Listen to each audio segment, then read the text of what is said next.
Hello friends, money मंत्रा simplified इस channel में आपका स्वागत है। दोस्तों, मैं सीए मनीष निखड़े आपको इस चैनल के माध्यम से बिजनेस, टैक्सेशन लॉ, फाइनेंस इस विषयों के बारे में जानकारी देता हूं। तो दोस्तों, आज का जो टॉपिक है वो है जो आपको शेयर मार्केट में शेयर सेल होने के बाद जो भी प्रॉफिट होता है उसकी इनकम टैक्स एक्ट में क्या प्रोविज़न है, यानी उस पर इनकम टैक्स कितना लगेगा, कब लगेगा और किस रेट से लगेगा, इसके बारे में आज हम डिस्कस करने वाले हैं। जैसा कि आप जानते ही हैं, पिछले 1.5-2 साल में बहुत सारे लोगों ने अपना डीमैट अकाउंट ओपन करके शेयर मार्केट में एंट्री की है। उसकी वजह से और एक इंडियन इकोनॉमी में एक कॉन्फिडेंस जो ग्लोबली है उसकी वजह से भी आज शेयर मार्केट अपनी ऊंचाई जो है वो अपना जो सेंसेक्स और निफ्टी का जो इंडेक्स है वो बहुत ही हाई लेवल पे आज है और आगे भी जाके अच्छा परफॉर्मेंस होगा ऐसा एंटिसिपेट कर रहे हैं। तो बहुत सारे लोगों का ये एक क्वेश्चन रहता है कि जो हमें शेयर सेल होने के बाद, यानी इक्विटी शेयर जो शेयर मार्केट में वो सेल करते हैं उसके बाद जो प्रॉफिट होता है उस पे इनकम टैक्स कितना लगेगा। तो आज हम डिटेल में उस पर डिस्कस करेंगे और जो प्रॉफिट हुआ उसके बारे में ये वीडियो है। अगर आपको कुछ लॉस हुआ है शेयर मार्केट में शेयर सेल होने के बाद तो उसके बारे में हम आगे के वीडियो में डिस्कस करेंगे, लेकिन इस वीडियो में हम सिर्फ प्रॉफिट जो है उस पर जो टैक्स का जो इनकम टैक्स में प्रोविज़न है उसके बारे में डिस्कस करेंगे। So first of all, there are two types of capital gains in case of share sale. Then those are long term capital gain and short term capital gain. Long term capital gain कब होता है? जब आप वो जो shares आपने hold किए हैं वो 12 महीने के बाद, यानी होल्ड करने के बाद, परचेस करने के बाद 12 महीने के बाद अगर आप सेल करते हैं तो वो लॉन्ग टर्म कैपिटल गेन कहलाता है। और शॉर्ट टर्म कैपिटल गेन क्या है कि आप जो शेयर परचेस किया है उसको आपने परचेस डेट के बाद 12 महीने के पहले ही सेल किया तो उसको शॉर्ट टर्म कैपिटल गेन कहते हैं। तो ये तो हो गया टू टाइप्स ऑफ गेन, यानी short term capital gain and long term capital gain. तो उसके जो प्रोविजंस है वो दोनों के अलग अलग है इनकम टैक्स एक्ट में। फर्स्ट ऑफ ऑल हम शॉर्ट टर्म कैपिटल गेन के बारे में डिस्कस करते हैं। शॉर्ट टर्म कैपिटल गेन में आपको स्ट्रेट 15% इनकम टैक्स का रेट है। यानी जो भी आपको शॉर्ट टर्म कैपिटल गेन हुआ है, यानी जो आपने शेयर्स 12 महीने के पहले सेल किए और उसमें आपको प्रॉफिट हुआ, तो वो जो प्रॉफिट है वो शॉर्ट टर्म कैपिटल गेन जो है उस पर आपको 15% इनकम टैक्स का जो है रेट वो एप्लीकेबल है। और दूसरा जो है लॉन्ग टर्म कैपिटल गेन, अगर आपने 12 महीने के बाद शेयर्स जो है वो बेचे हैं तो उस पर आपको जो लॉन्ग टर्म कैपिटल गेन हुआ है उस पर आपको 10%, 10% जो है इनकम टैक्स लगेगा। लेकिन कब लगेगा? इसमें आपको 1 लाख रुपए के ऊपर अगर प्रॉफिट है, यानी लॉन्ग टर्म कैपिटल गेन है, तभी आपको ये 10% जो है टैक्स रेट लगेगा।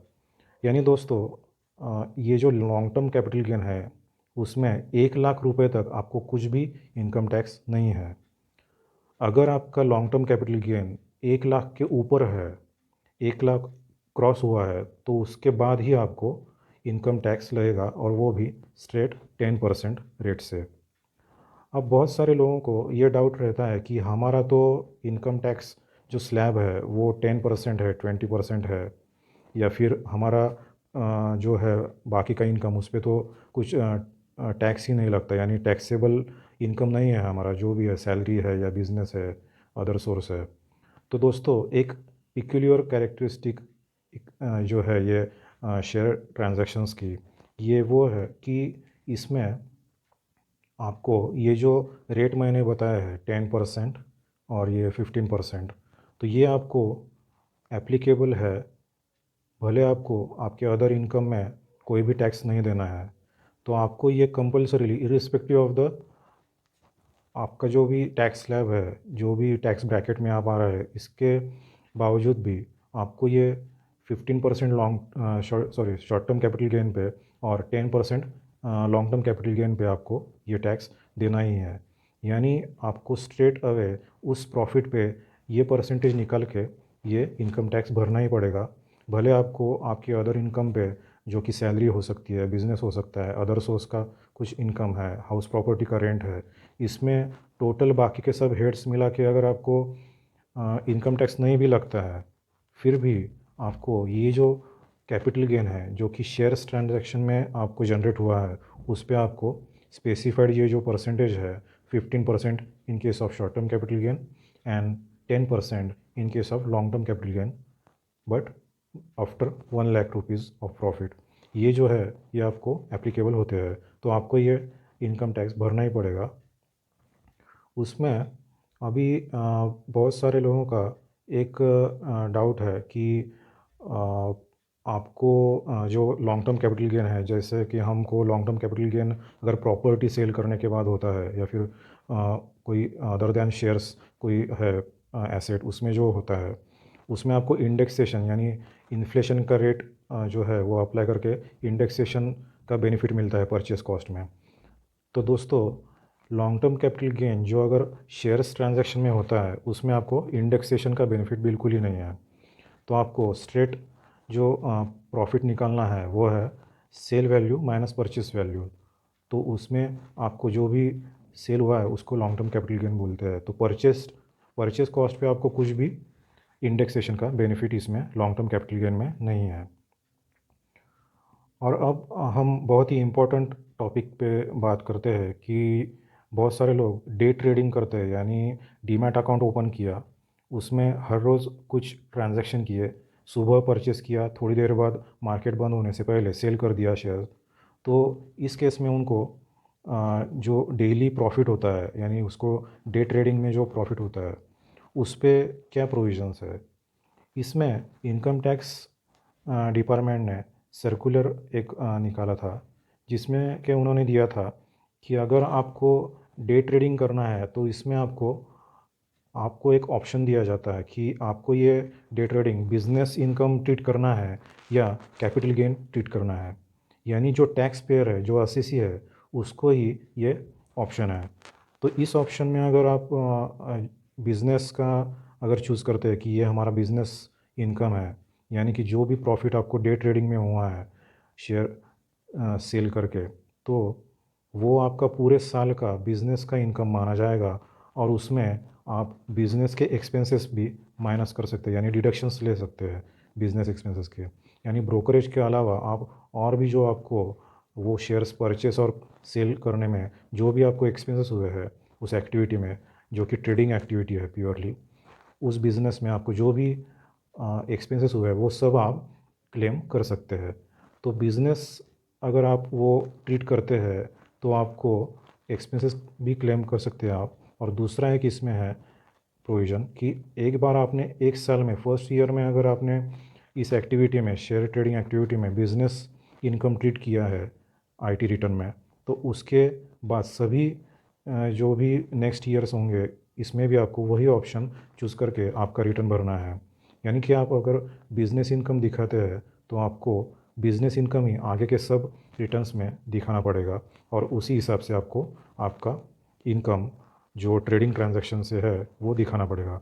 तो ये जो पॉइंट था, ये था जो ट्रेडिंग प्योरली करते हैं, जो डे ट्रेडिंग जिसको बोलते हैं, जो इमीडिएट परचेस सेल करते हैं इक्विटी शेयर्स का शेयर मार्केट में, उसके बारे में।